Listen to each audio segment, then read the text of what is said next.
Since everyone is waiting for Nintendo's next console to be announced, many people have been looking back at the different Switch titles that we've been receiving throughout the years. And apparently, according to Nintendo Crybabies, it's been a sudden switch up that people have become more critical or even disliked the newer titles such as Super Mario Odyssey, The Legend of Zelda Breath of the Wild and Tears of the Kingdom, Super Mario Bros. Wonder, and other Switch titles that people have talked about after its launch. To make a long story short, no, people didn't suddenly hate the newer games. In fact, it's been the complete opposite.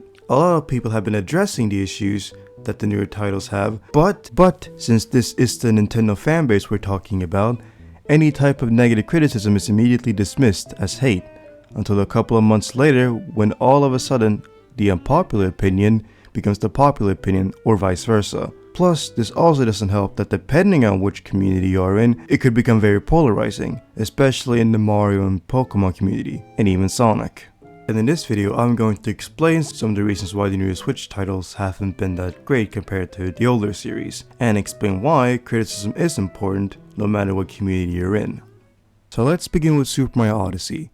While Super Mario Odyssey is widely celebrated as one of Nintendo's most ambitious and innovative titles, there are legitimate criticisms to why some players and critics express dissatisfaction with the game, starting with one of the most common criticisms of Mario Odyssey is its overabundance of power moons. While these collectibles are integral to progression, many argue that the sheer number dilutes their value. Instead of feeling like rewarding accomplishments, like the Shine Sprites and Power Stars, some moons are perceived as trivial, earned through mundane tasks like ground pounding random spots or completing overly simple challenges. This approach diminishes the sense of achievement for players who prefer quality over quantity in their gameplay rewards. Another issue is the pacing and lack of challenge. For some players, Mario Odyssey offers a gameplay experience that feels too forgiving. What this means is that the game's pacing is designed to accommodate to a broad audience, which is admirable, but it can leave a seasoned player wanting more challenge, which has become prevalent in a lot of games, which is the absence of a traditional game over mechanic, and the relatively low difficulty of many platforming sections can make the game feel less engaging for those craving a more demanding Mario experience. Another issue is also the over-reliance on gimmicks. The central mechanic of Mario Odyssey is Cappy, which allows Mario to possess and control various creatures and objects, is innovative and fun, but has been criticized for overshadowing core platforming gameplay and the main appeal to Mario platforming. Critics argue that Odyssey leans heavily on Cappy's gimmick, sometimes sidelining the precision of creativity that have defined the Mario series for decades. This can make traditional platforming segments feel less integral to the game's identity. What also doesn't help is the uneven world design between the kingdoms. While many kingdoms in Mario Odyssey are beautifully designed, not all worlds are created equal. Some players find certain kingdoms, such as the Lake Kingdom or Ruined Kingdom, underwhelming or underdeveloped compared to the standouts like the Metro Kingdom or the Sand Kingdom. This inconsistency can disrupt the overall flow of the adventure and leave some players wishing for more depth in certain areas, which has also made a lot of people complain about the repetition and lack of variety, because despite its creative concept, some players argue that Odyssey doesn't have enough to offer in terms of variety in its gameplay loop. Many objectives such as collecting moons, solving puzzles, or defeating bosses can feel repetitive over time. This can be partially noticeable in the post-game content, where players revisit kingdoms to find additional moons, often through similar tasks they've already completed. And one of the final points many people have been criticizing Odyssey for is its overabundance on nostalgia. While Odyssey celebrates Mario's history with numerous callbacks and references, some critics feel like the game relies too heavily on nostalgia. Elements like the 8-bit sections, retro sound effects, and classic character cameos can feel more like fan service than meaningful contributions to the game's innovation. This approach might alienate players looking for a wholly fresh Mario experience. So despite its critical acclaim, Super Mario Odyssey is not immune to criticisms. For some players, the game's overemphasis on collectibles, lack of challenge, over-reliance on gimmicks, and uneven world design hinder it from achieving the same iconic status as the previous Mario titles. While it remains as a landmark of achievement for Nintendo, these concerns highlight the diverse expectations players have for a Mario game and open the door for potential improvements in future installments, what we've seen recently from Mario 3D World plus Bowser's Fury.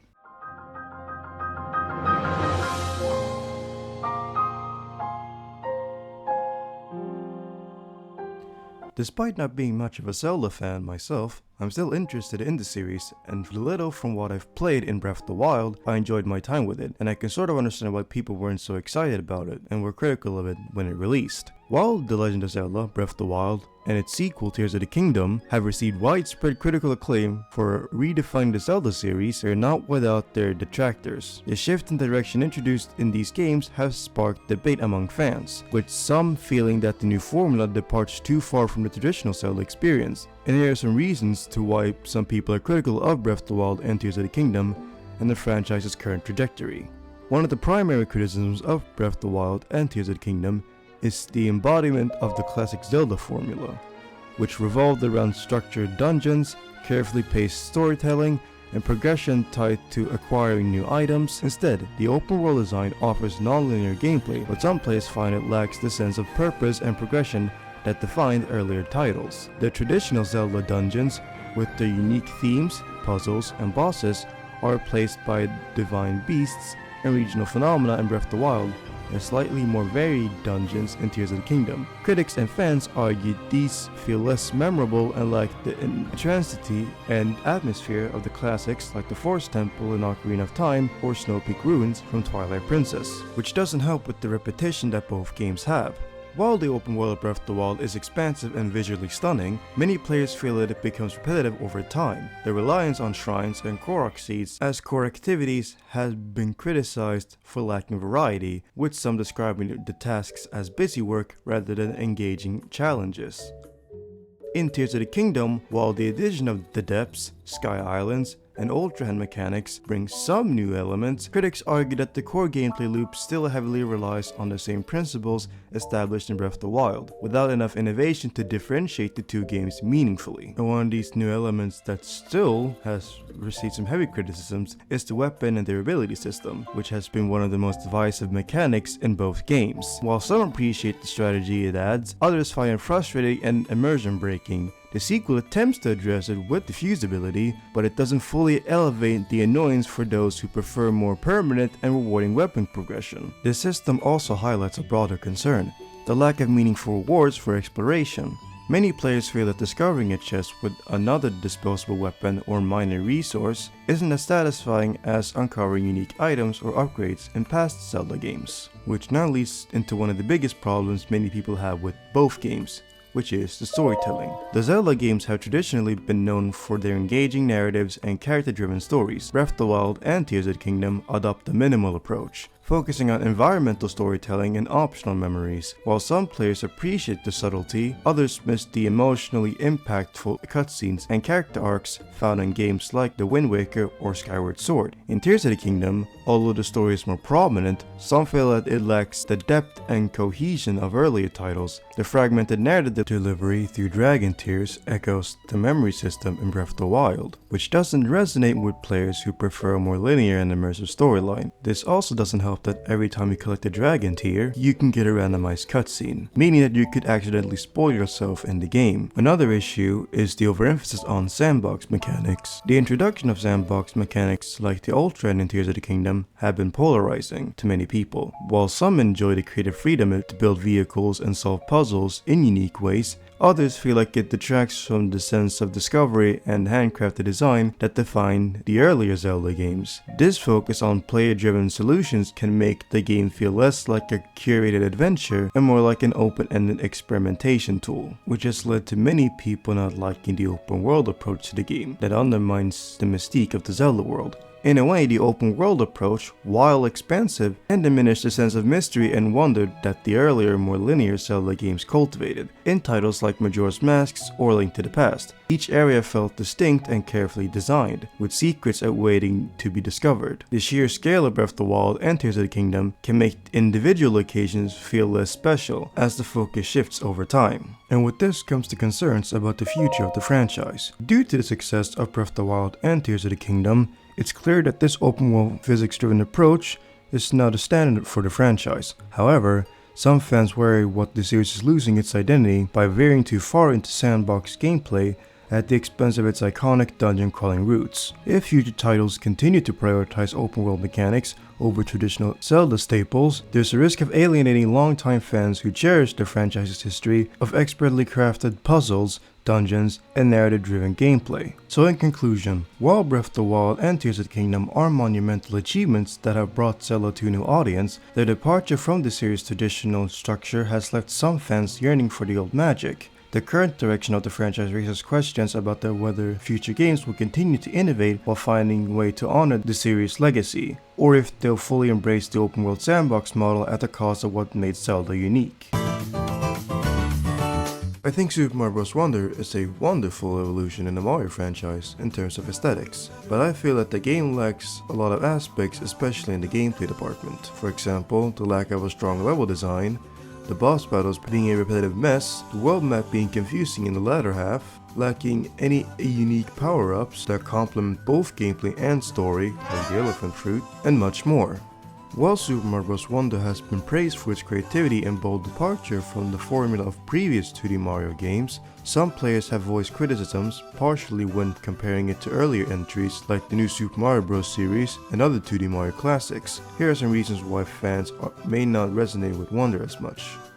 One significant critique of Mario Wonder is that its multiplayer experience feels less cohesive compared to the new Super Mario Bros. Series. While the new Super Mario Bros. Series offered competitive and chaotic local multiplayer with mechanics like bubble revival and physical interaction between players, Wonder limits its physical collisions and interactions, which some feel removes a layer of fun and unpredictability. The more restrained approach to multiplayer may come up as less engaging for groups who enjoyed the chaotic dynamic of past games. Another thing is the overemphasis on gimmicks.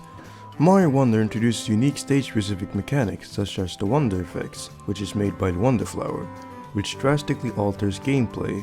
While innovative, critics argue that these gimmicks overshadow the core Mario gameplay. Players accustomed to the tight platforming and straightforward level design of earlier titles may find the focus on wacky transformations and surreal effects distracting and overly reliant on novelty rather than skill-based progression. Another issue is the simpler level design. Compared to new Super Mario Bros. Games, some players find Mario Wonder's levels lack the intricate, multi-layered design that rewarded exploration and replayability. The new Super Mario Bros. Games often feature hidden paths, challenging star coin placements, and levels that encourage skillful navigation.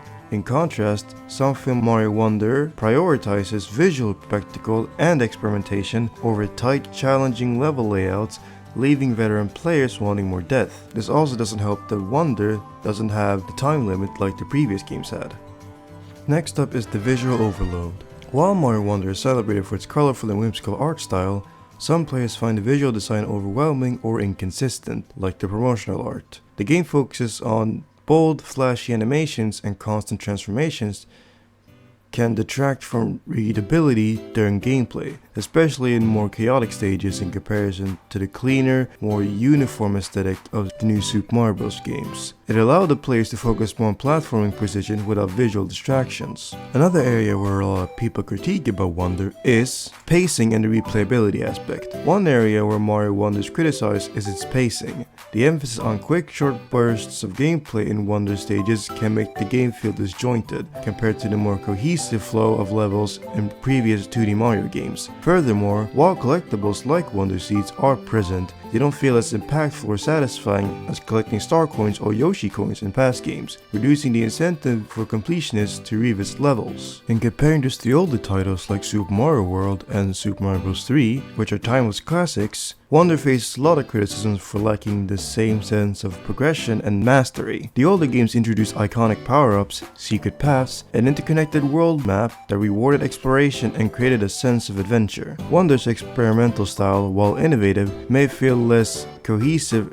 or rewarding in comparison. So in conclusion, while Super Mario Bros. Wonder is undoubtedly a bold and creative addition to the Mario franchise, its reliance on gimmicks, simpler level design, and changes to the multiplayer dynamics leave some fans longing for the balance and depth of the past 2D Mario games. While it introduces fresh ideas, it also highlights the challenge of innovation while maintaining the timeless appeal that made the earlier entries iconic. Nintendo may need to find a way to blend innovation with the fundamentals of 2D Mario gameplay to truly satisfy its diverse fanbase. So after giving a brief explanation of all the recent Switch titles, there's one thing that I don't understand. Why can't people be allowed to change opinions on things on certain games, for example? Everyone has different opinions, and sometimes opinions can change. That's why I think that it's okay to criticize Nintendo and how to handle criticism constructively. Constructive criticism is a vital part of ensuring quality and growth of any industry, and Nintendo is no exception. Fans have high expectations because of Nintendo's legacies of groundbreaking games and consoles. When those expectations aren't met, it's natural and important for players to voice their concerns. However, the way those concerns are expressed can make all the difference between fostering positive change and creating a toxic discourse. For example, the recent Nintendo titles, such as the Mario sports games or Pokemon Scarlet and Violet, have shown notable drops in polish and content compared to the company's historical standards. Highlighting these flaws isn't quote-unquote hate, it's holding a beloved company accountable to the quality that fans have come to expect. This feedback, when delivered thoughtfully, can push Nintendo to improve, just as past fan feedback has influenced their decisions in the past. To criticize something is okay, but what's more important is how constructive it is. Creators like the BitBlock and the Meech both voice concerns about Nintendo games, but their approaches differ greatly. Their methods exemplify the impact that tone, delivery, and intent have on how criticism is perceived and acted upon. The BitBlock, despite having a large following, has gained a reputation for rants filled with excessive negativity and hyperbole. While he may raise valid points, his lack of constructive solutions and the tendency to focus solely on what's wrong with games, either having a heavy bias against something, or personally insulting developers despite not having any part in anything. For example, stating that who would ever hire the people who worked on Sonic Unleashed? That game is bad. And again, despite him raising some valid points when it comes to criticism of certain games, it comes off as petulant and unproductive. This only not alienates viewers, but also dilutes the strength of his arguments as well. Meech, on the other hand, offers a great example of how to critique effectively. He approaches games with respect and with well-reasoned arguments, holding them to a high standard while balancing his critiques with constructive ideas. This type of feedback inspires healthier conversations and is more likely to be taken seriously by fans and developers alike. By modeling our criticisms after creators like the Meech, we can create a culture where feedback drives improvement rather than hostility. But you might be wondering, how should we handle criticism better? To ensure that criticism leads to positive outcomes, fans need to embrace a constructive and respectful approach.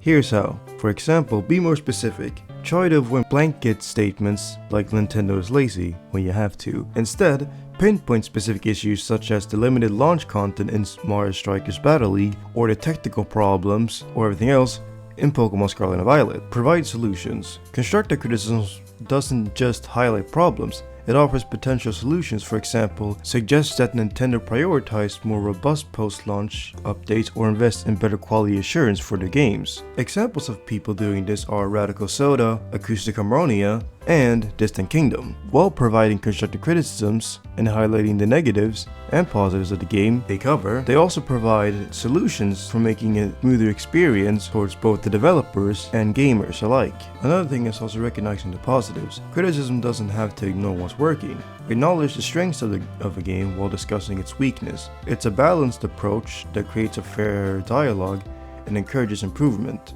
The last point is also maintaining respect. Critique the product, not the people, and avoid personal attacks that shuts down conversations. Try to be more open-minded and try to hear out other people's opinions. And don't be like Manga Comment, Switchforce, and the BitBlock. There is a valid reason that criticism benefits Nintendo and its fans. Nintendo has shown that they listen to their fans with feedback when it's clear and constructive. Over the years, fans' voices have driven improvements in key areas. For example, the open world evolution of Zelda. After mixed reactions of Skyward Sword, Nintendo embraced fan feedback, leading to a revolutionary open world design of Breath of the Wild. And at the same time, games like Splatoon and Super Smash Bros. Ultimate have benefited from ongoing updates that were inspired by player feedback. So by voicing concerns respectfully and constructively, fans help ensure that Nintendo continues to innovate and deliver high quality experiences. So to wrap everything up, it's okay to criticize Nintendo. In fact, it's necessary for keeping the company accountable. However, the way we handle criticism defines whether we contribute to meaningful discussions or fuel unnecessary negativity. Following creators like The Meech, Shy Guy, Acoustic Harmonia, Guy with the Pie, Premier de Remy, Twip, Dimitri Monroe, JebTube, Distant Kingdom, Radical Soda, and Super Mario T, who balance their critiques with thoughtful reasoning, sets a positive example for the community. And as fans, we should aim to foster a culture where criticism drives improvement and celebrates the legacy of one of the most iconic companies in gaming history. By holding Nintendo and other companies to a high standard in a respectful manner, we ensure that its games and consoles continue to bring joy to future generations to come. Thank you guys for watching. Comment down below on what you think about Nintendo and their recent Switch games. Like, subscribe, share the video, and I'll see you guys next time.